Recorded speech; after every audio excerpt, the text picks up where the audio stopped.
And now, Joël Kotek, please.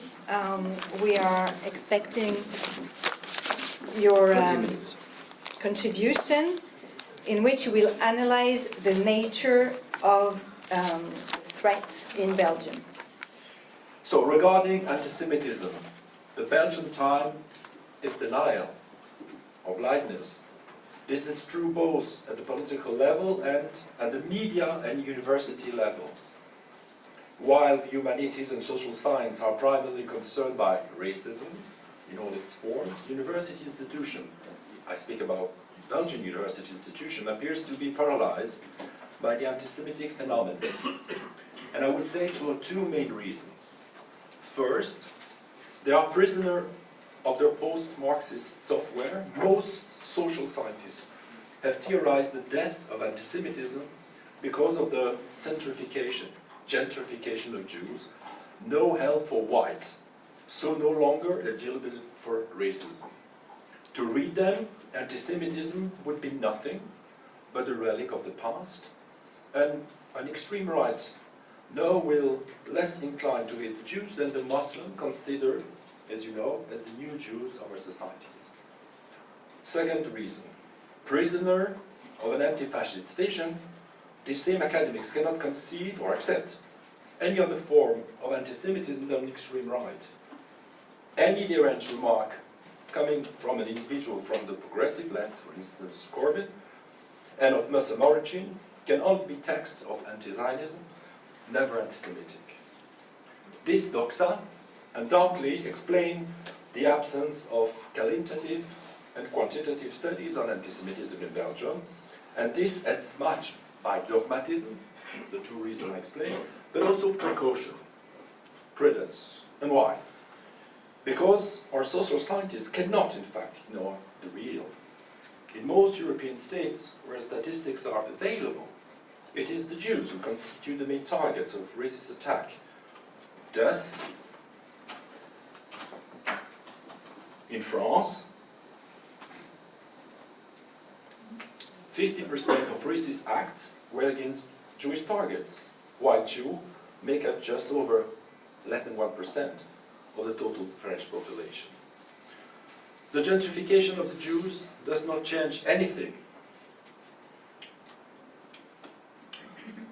The scapegoats of yesterday remain, alas, those of today, and aggravating circumstances, the aggressors are not the ones that one would like. As for instance, Gunter Jackley points out in his famous studies, various studies, if we stick to the statistics, the perpetrators of anti-Semitic violence, when identified, are not people from the extreme right, but young people from the suburbs of Islam. Indeed, all the surveys carried out abroad underline the prevalence of Arab Muslim anti-Semitism. In France and Belgium, it is all the 16 people assassinated because supposedly Jewish since 2003, the people I was showing then, were murdered by radicalized young Muslims. The real is harsh to accept. The young people of our suburbs, indeed, and they are, the first victim of ordinary racism, are the main factor of contemporary anti-Semitism. And this is the reality that Belgian researchers intended to avoid. There is a notable exception. In 2011, a Flemish researcher from the VUB, Marc Erchadus, discovered in a general survey of young Flemish school children the reality of a very strong anti-Semitic pregnancy among young Muslims. In his study, he found that in Dutch-speaking schools in Brussels, Antwerp and Ghent, 50% of Muslim couples had anti-Semitic attitudes. Among other couples it was far less, but, and this is important also to stress, still pregnant, especially among Catholic couples. In his research, if his research made a great noise in Flanders, on the French-speaking side of Belgium, the study did not raise any debates. As one might expect, no university institution in the south of a country thought of conducting a cross-survey of school children, probably for fear that its result would corroborate the Flemish inquiry. This is the reason that pushed me to conduct the investigation myself you can guess, with great difficulties. One senior expert on the biggest Belgian foundation, which is called Fondation Roi Baudouin, asked me what I was going to do if the results would be bad. This is to say, consistent with those of Professor Jardus. You can guess, the foundation refused to finance my research.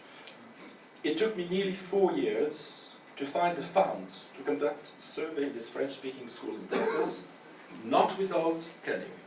Since I submitted a very broad research project to the ministry, I proposed to investigate the broad question of the young people in the other being, of course, the Jews, but also the Muslim, the girls, the gay, etc. Before revealing to you whether my data, the data I've collected, confirm or refute the research carried out by the VUB, by Professor Jardus, I must mention the result of another survey that I suppose you know. The only one conducted in the French-speaking region following Jardus on the issue of anti-Semitic prejudice in the Muslim community. This research, conducted in 2017 by a team of researchers from, it was there, oh my God, sorry. So, by a team of researchers from the ULB, where I teach, and ULG, Liège, has denied any link between anti-Semitism and Muslim immigration. And it was conducted also in Britain by the Peer Institute of Birkbeck University. And I quote the results. The perceived rise in anti-Semitism is not confirmed by the existing data or the data collected for the studies. And unfortunately I have no time to continue, but at least they deny any link between immigration and anti-Semitism. Needless to say, the survey was widely covered by the press. Le Soir, the main French language daily in the country, devoted 3/4 of the pages to it. The first French language radio channel, a primetime interview with its main promoter, and I quote Le Soir, Inter-University Study in 5 countries breaks prejudices. Title. Anti-Semitic acts do not increase and are unrelated to the presence of recent migrants from the Middle East and North Africa. It is a double teaching of a vast investigation, which we could consult en primeur. This is the title. Why not? Except that the survey was a fraud, and it was a fraud, I would say, methodologically. To read indeed attentively the pamphlet of some 70 pages, one discovered that the investigation was carried out on the basis of 3 interviews of migrants, a Guinean and 2 Eritrean, including the interpreter. And of course you won't believe me, but this is what they say. They interview me, which was good, but they also, this is the people they did interview. So, and it was a very vast inquiry made in Belgium, you can guess. Before giving you the result of our work, I allow myself to quickly detail the methodological outlines. In total, we survey through an electronic questionnaire 1,678 school children, well, it's far more than 3 people, aged between 16 to 22, representing more than 1/3 of all schools in Brussels, all network, means secular, Catholic, and all sector, it means general, technical and professional, combined. Special feature of the survey, and this was a premiere, our questionnaire required students to declare their religion and religious practice, the only way to confirm or invalidate the result of the survey conducted in Flanders. The questions seemed trivial or logical, but as I said, it is revolutionary in the case of French-speaking Belgium, where secularism obliged, like in France, forbids to ask about the religion. Any question relating to the religious affiliation. So, our findings. 4. Islam is the first religion declared in school in the Brussels region. Peoples who declare themselves Muslim make up 39% of the total schooling population. 3/4 of them being practicing Muslim. And I will tell you the truth, I was myself astonished. It means, well, And this is for, age between 16 and 18. If you consider, lower classes, primary school, it will be far more. It will be around, I would say, 50%. Two, the other finding, we confirm the conclusion of Professor Chapdus. First, the anti-Semite prejudice are far from having disappeared in Belgium. Secondly, anti-Semitic prevalence is twice as high among practicing Catholic and 3 times higher among Muslim, even moderate. Third, curiously, prejudice against Jews seems more pregnant, more durable than against Muslims. 4, the ignorance of Judaism, of history, is boundless, abysmal, hence the proliferation of conspiracy theses. Of course, I have no time to present, and I will present you some of the, the charts, and you will see, because this is the result. So this is Islam as the first religion in Belgian schools, and this is the repartition, etc. I say atheist, but atheist doesn't mean atheist. It means people who declare they're not Christian. It means it could be atheist, it could be still unbeliever, etc. Then this is, I wanted to test if, there are different kinds of anti-Semitism, as it was said. Racial anti-Semitism, and you can see that in the total of my, of the people I did interview, 30% of them still consider that a Jewish race did exist. And you will see also the gray, and you will see that, most of the people, they don't know anything about what we have been asking. But you will see that for the non-believers, only 6% of the people of my sample believe that Jews constitute race, and it will be 18% if you consider the Muslim population. So, we ask the representation of religion, and the question was Islam, Christianity, or Judaism a religion of peace? And you will see that less people will consider Judaism a religion of peace than people will consider Christianity or Islam. Of course, it's normal. 40% of my population are, Muslim, etc. Is Judaism the religion of peace? And you will see that more people will consider no. It's going to be 47 against 45% and 8% who has no opinion on this. And what was also astonishing is, well, the low level of Islamophobia. I don't know the words, but I have no time. So you will say that 92% of the people I interview will make a link between Islam and terrorism. And this is interesting also. I could ask the question, of course, if you would accept to marry a Jewish, if you will accept to have a Jewish partner. And you will see that around 80% of atheists will refuse, but it's going to be around 38% of Muslims will refuse to have a Jewish partner. And if we are, as long as I ask, a general question, usually the Jewish partner is the less, wanted if you compare with Muslim partner and Christian partner. This was astonishing. So conspiracy theory, the September 11, was it the Mossad and the CIA? And 80% agree, but it's maybe more important is, 61% of the people we interview has no opinion. So it's quite frightening.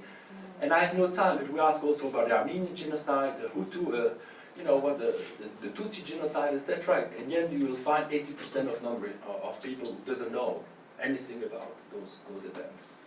So, Mossad, is it the CIA? And then you will find the difference. And this is what I say. 28% of the people who declare themselves being Muslim will consider that this is, a third of them will consider, and 63% with no opinion. It means only 9% would deny the fact that 11th September was made by the CIA, then, etc. Even the Christian, as I said, the Christians are 2 times more, I would say, will have 2 times more anti-Semitic prejudice than secular people, and the Muslims 3 times more. And this non-believer, only 8%. And I asked the question, if the Zionists are criminal, because I wanted to know, the linkage between, the image, the representation of, Zionism, and then I exclude the Muslim, and then even without the Muslim, the 40% of the Muslims in my sample, 80% of the people agree, and 57% has no opinion about whether to know if the Zionists are criminal or not. And then the Muslim, of course, you will find much more. 31% believe they are criminals, And then, to go on, Jews control banks, media, with Freemasonry. This is, of course, a classical question you can ask. And only 33% disagree with the census. This is of the total population that I did interview. So, 33% disagree. Then Jews control the bank, and then this is the total. Non-believer, you will say only 8%. And then the Muslim is going to be around 36%, with 47% of people with no opinion.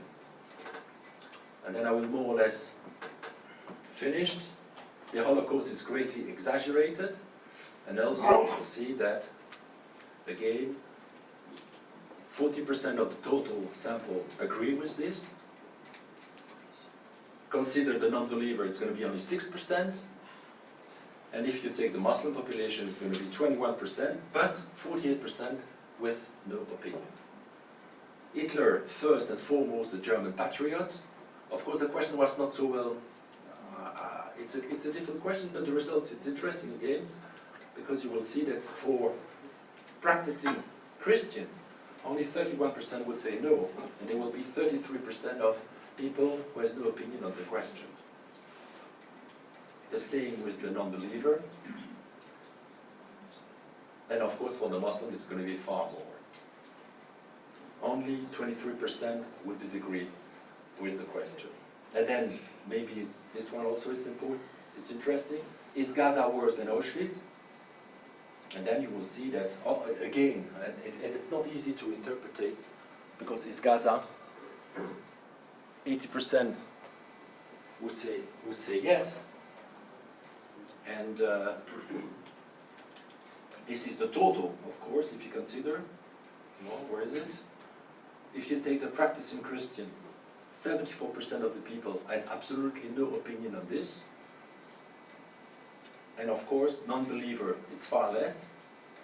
And if you take the Muslim, 38% of Muslims would agree that Gaza is worse than Auschwitz.